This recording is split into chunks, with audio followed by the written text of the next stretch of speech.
Bismillahirrahmanirrahim. Assalamualaikum warahmatullahi wabarakatuh. Perkenalkan, kami dari kelompok 4. Saya Nur Amalia Ramli. Saya Andi Muhammad Azri. Saya Widianata Putri. Saya Winda Ramadana. Saya Nisa Aulia. Saya Marfika Nur. Di sini kami akan membahas materi mengenai peran advokat dalam menjalin perdamaian dan keadilan di Indonesia.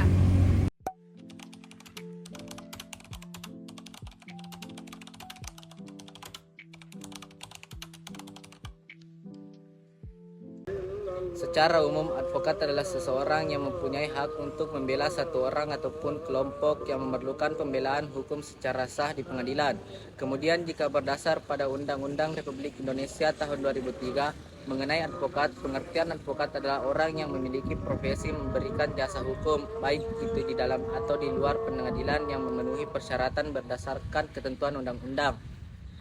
Jasa hukum yang bisa diberikan oleh seseorang advokat adalah konsultasi hukum, menjalankan kuasa, bantuan hukum, mewakili, mendampingi, membela, dan juga melakukan tindakan hukum lain untuk kepentingan hukum klien. Maksud dari klien di dalam undang-undang advokat adalah orang, lembaga, badan hukum, dan instansi lain yang menerima jasa hukum dari seorang advokat.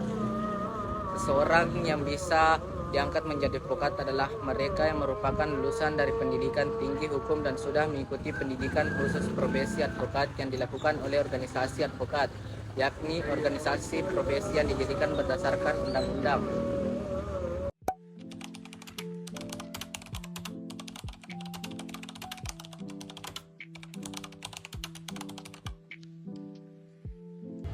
Fungsi advokat dalam proses peradilan.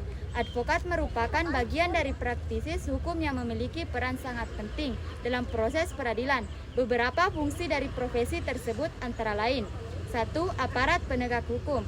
Fungsi advokat yang pertama adalah sebagai bagian dari aparat penegak hukum.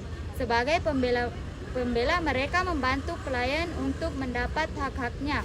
Salah satunya yaitu memiliki hak untuk didampingi oleh pembela selama masa persidangan. Sebagai pembela, advokat akan memberikan berbagai upaya hukum, antara lain menghadiri saksi dan bukti-bukti yang dibutuhkan untuk mendukung klien mereka di depan hakim. 2. Membantu tugas hakim. Tugas lain dari advokat adalah membantu hakim agar bisa menilai dari memberikan keadilan secara objektif. Pengajuan bukti-bukti dan data spesifik yang mereka berikan akan membuat hakim dapat menilai secara kritis mengenai suatu kasus dari aspek berbeda. Keberadaan pembela juga membuat proses peradilan berjalan dengan semestinya. Penyelesaian perkara bisa hakim lakukan secara berimbang dengan mempertimbangkan data dari masing-masing pihak. Namun, dalam melakukan tugas mereka, seorang advokat juga harus tetap menjadi kode etik profesi, serta menjunjung tinggi hukum keadilan integritas secara bertindak berdasarkan undang-undang sebagai dasarnya. 3. Sebagai penyeimbang proses peradilan. Keberadaan advokat sangatlah penting dalam proses persidangan. Mereka merupakan simbol dari perwakilan masyarakat yang membantu mewujudkan tegaknya keadilan di ruang sidang. Berkat mereka, pihak berdakwa maupun korban bisa mendapatkan keadilan sesuai porsinya. 4. Sebagai pekerjaan profesional. Advokat merupakan profesional yang menuntut Anda untuk bisa bekerja secara profesional. Sebagai pembela, mereka tidak hanya memberikan pelayanan hukum karena adanya honorarium saja, tetapi juga dapat diminta bantuan secara cuma-cuma. Misalnya, jika klien merupakan golongan masyarakat kurang mampu, mereka dapat meminta bantuan dari advokat yang secara khusus memberikan bantuan hukum secara gratis.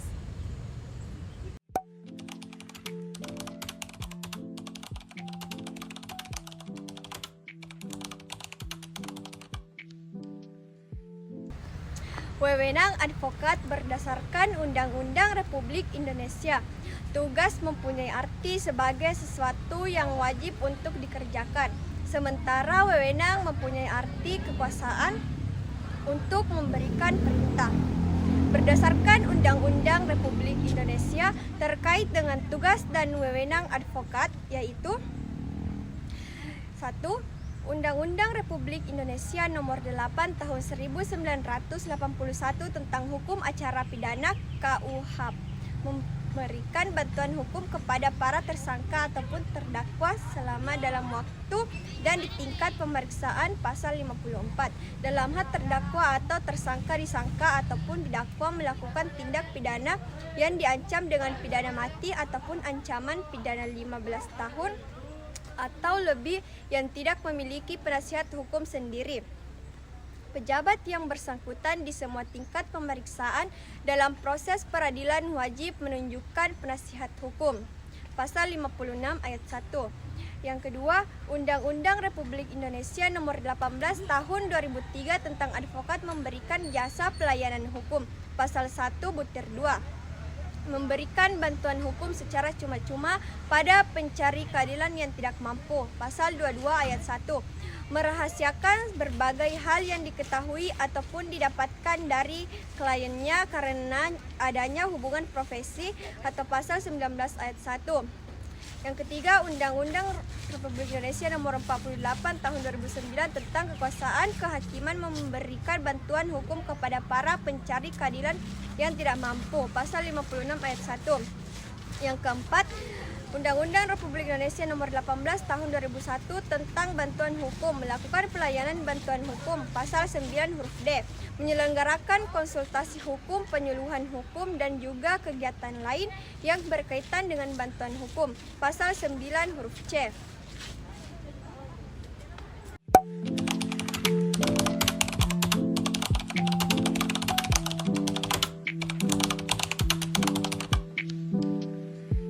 Berikut ini adalah beberapa contoh tugas advokat atau berbagai hal yang bisa dilakukan oleh seorang advokat. Antara lain yaitu 1. Mendampingi para klien selama proses hukum.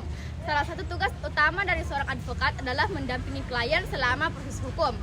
Adapun makna dari mendampingi dalam hal ini yaitu menemani klien baik di dalam atau di luar pengadilan.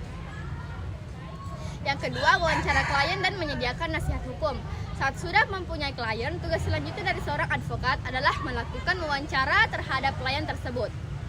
Tujuan dari adanya proses wawancara ini yaitu untuk mengetahui secara lebih detail mengenai klien dan masalah yang dihadapinya.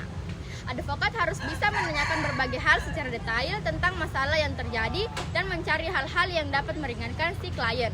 Selain itu, advokat juga harus memastikan bahwa klien jujur dalam memberikan informasi. Setelah memperoleh informasi dari klien, tugas advokat adalah memberikan nasihat hukum. Nasihat yang diberikan juga dapat beragam, yang pastinya dapat memudahkan klien dalam menghadapi proses hukum dan membantunya untuk memperoleh keringanan hukuman sesuai dengan ketentuan bila klien adalah pihak yang bersalah. Misalnya saja dalam sanksi hukum, pastikan klien tersebut mengakui perbuatannya untuk meringankan hukumannya. Sanksi hukum biasanya adalah peraturan-peraturan yang bersifat memaksa, yang menentukan tingkah laku manusia di dalam lingkungan masyarakat, yang dibuat oleh badan-badan resmi yang berwajib, di mana terhadap peraturan tersebut akan menghasilkan hukuman.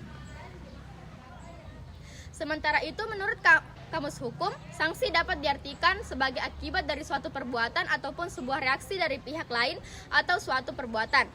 Secara lebih lanjut, menurut Andi Hamzah, sanksi bisa diartikan sebagai hukuman untuk para pelanggar ketentuan undang-undang, sehingga bisa diartikan bahwa sanksi adalah hukuman ataupun tindakan yang memaksa yang dihasilkan dari kegagalan untuk mematuhi hukum pemerintah atau aturan.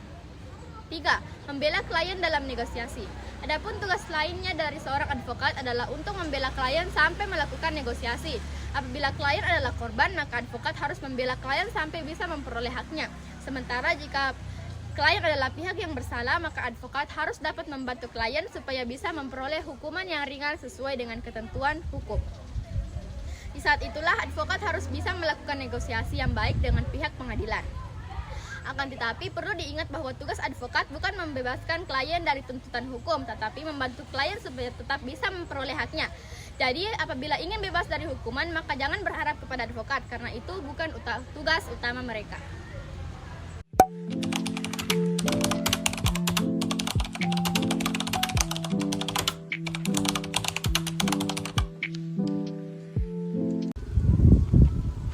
Peran advokat berdasarkan tugas dan juga wewenang advokat di atas. Maka advokat mempunyai peran yaitu 1. Advokat sebagai penegak hukum. Advokat sebagai profesi hukum akan membela kepentingan klien dengan cara tidak membadu buta, membantu dalam melancarkan penyelesaian perkara dengan membantu klien untuk memutuskan perkara melalui data serta informasi yang ada untuk disampaikan di pengadilan. Tentunya harus sesuai dengan kode etika profesi, menjunjung tinggi Pancasila, hukum, serta keadilan. Yang kedua yaitu advokat sebagai pekerjaan profesional. Advokat selain berperan untuk memberikan jasa hukum, baik itu di dalam ataupun di luar pengadilan, juga wajib untuk memberikan bantuan secara cuma-cuma kepada masyarakat yang tidak mampu. Dua istilah yang harus dipahami yakni legal aid atau legal assistance. Legal aid oleh advokat adalah pemberian jasa bantuan hukum secara sukarela atau cuma-cuma kepada para pencari keadilan yang tidak mampu. Sementara untuk istilah legal assistance oleh advokat adalah bantuan hukum yang cukup luas. Tak hanya digunakan untuk para pencari keadilan yang tidak mampu, namun juga memberikan bantuan hukum untuk honorium. Yang ketiga yaitu advokat dalam kedudukan sebagai penegak hukum di luar pemerintah.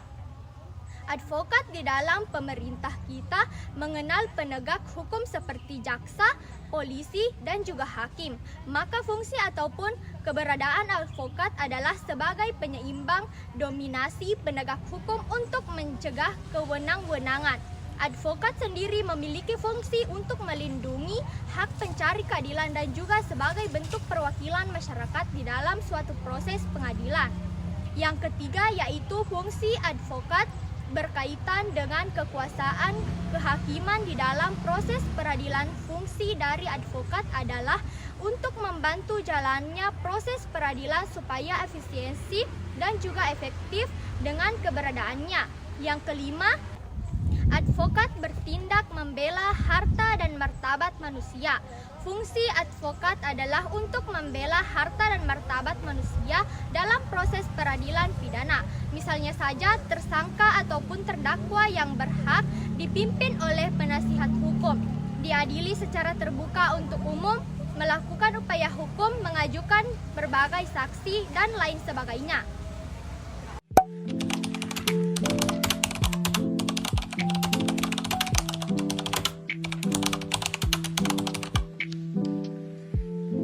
Syarat menjadi advokat sebagai berikut. 1. Warga negara Indonesia. Sebagai bagian dari praktisi hukum, seorang advokat haruslah orang yang memiliki kewarganegaraan Indonesia. Selain itu, mereka juga harus berdomisili negara Indonesia. Kedua, bukan pejabat negara. Ketika ingin melamar posisi menjadi seorang advokat, pastikan Anda tidak memiliki status sebagai pejabat negara. Sebab baik pejabat negara ataupun pegawai negeri sipil atau PNS tidak boleh mendaftar untuk posisi itu. Ketiga, batasan usia advokat. Ketika ingin berkarir di bidang ini, pastikan Anda memenuhi persyaratan yang berkaitan dengan usia. Usia Anda haruslah tidak lebih dari 25 tahun ketika ingin mendaftar di posisi advokat. Keempat, syarat menjadi advokat haruslah berperilaku baik. Menjadi bagian dari penegak hukum, maka Anda harus memiliki perilaku yang baik. Perilaku yang baik ini dibuktikan dengan melampirkan bukti surat kelakuan baik. Pelamar juga tidak boleh memiliki rekam jejak kasus pelanggaran kasus hukum jika ingin melamar posisi ini. Kelima, latar belakang pendidikan.